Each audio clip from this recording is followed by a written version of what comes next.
दोस्तों नमस्कार। एनसीबी की रेड के बाद अब बॉलीवुड पर पड़ी है इनकम टैक्स डिपार्टमेंट की रेड। यानी कि एक बात आप समझ लीजिए कि बॉलीवुड में जितने भी पैसे लगते हैं फिल्मों में, वो कहीं ना कहीं तो गलत रास्ते से आते हैं और इसी के चलते बॉलीवुड में कई जगहों पर एक साथ रेड पड़ रही है। और इसमें जो सबसे बड़ा नाम आ रहा है वो है तापसी पन्नू, अनुराग कश्यप, विकास बहल और मधु मेंटेना। यानी कि कुल मिलाकर मुंबई और पुणे की बात करें तो ये रेड मिलाकर 22 जगहों पर चल रही है। देखिए, अनुराग कश्यप वही इंसान है जो फिल्में तो बनाते हैं, लेकिन साथ में दिन प्रतिदिन ऐसा कोई दिन नहीं जाता जब वो मोदी सरकार की किसी न किसी नीतियों को कोसते हुए नजर आते हैं, यहाँ तक कि गालियां देते हुए भी नजर आते हैं। और वही काम तापसी पन्नू भी करती है। शायद रेड इसलिए भी इनके यहाँ पर डाली गई हो क्योंकि जैसा कि हमें पता है कि बॉलीवुड के जो सेलिब्रिटीज होते हैं वो कोई भी काम फ्री में नहीं करते हैं। यानी कि वो ट्वीट के भी पैसे लेते हैं। अगर वो किसी रैली में जाकर खड़े हैं तो भी करोड़ों रुपए में उनकी बातें होती है। तो तापसी पन्नू, अनुराग कश्यप जिस तरह से मोदी सरकार की हर नीतियों में ट्वीट करते रहते हैं, तो यकीनन इन्हें करोड़ों रुपए दिए जाते होंगे जिस बात के लिए ये लोग ट्वीट करते हैं। वरना इनके भीतर कोई भी देशभक्ति वाली चीज नहीं है जो ये देश के साथ खड़े रहे या किसी पर्टिकुलर पार्टी के पक्ष में बातें करते हुए नजर आ जाए, या इन्हें किसी इंसान या किसानों की बहुत बड़ी चिंता है। क्योंकि हमने देखा था कि जब जेएनयू में दीपिका पादुकोण गई थी तब दीपिका पादुकोण ने वहां सिर्फ जाने के लिए 5 करोड़ रुपए लिए थे।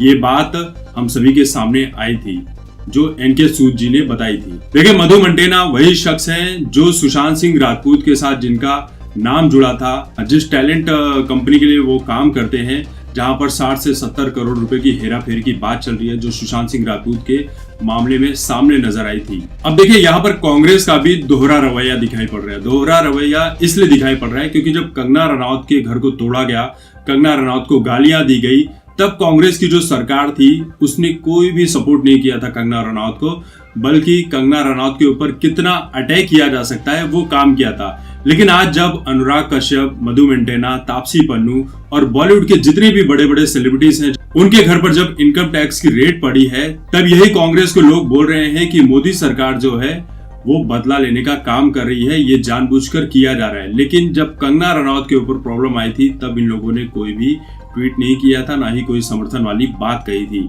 यहाँ तक कि शिवसेना की जो स्पीकर हैं प्रियंका चतुर्वेदी, उन्होंने ये तक कह दिया है कि जो आईटी डिपार्टमेंट है वो बंधुआ मजदूर बन चुका है। उन्होंने लिखा है कि उम्मीद है कि ये बंधुआ मजदूरी की जो गुलामी है उस चीज से ईडी और सीबीआई किसी न किसी दिन बाहर जरूर आ जाएंगे। अब सवाल ये उठता है कि क्या हर चीज को राजनीति से जोड़कर देखा जाना जरूरी है?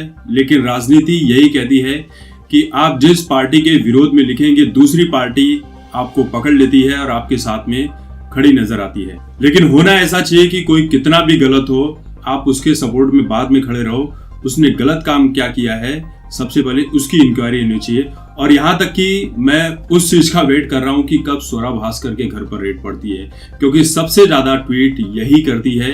और स्वरा भास्कर वो औरत है जो एक्टिंग का तो पता नहीं, लेकिन गलत चीजों में, गलत नीतियों में, हर मामले में, किसी भी मामले में कूदने का काम करती है। मैं वेट करूंगा कि स्वरा भास्कर के घर कब रेड पड़ती है। तो दोस्तों, इस वीडियो को लेकर आपकी जो भी राय है कमेंट करके जरूर बताएं। तब तक देखते रहे आपकी बात मुकेश के साथ। धन्यवाद।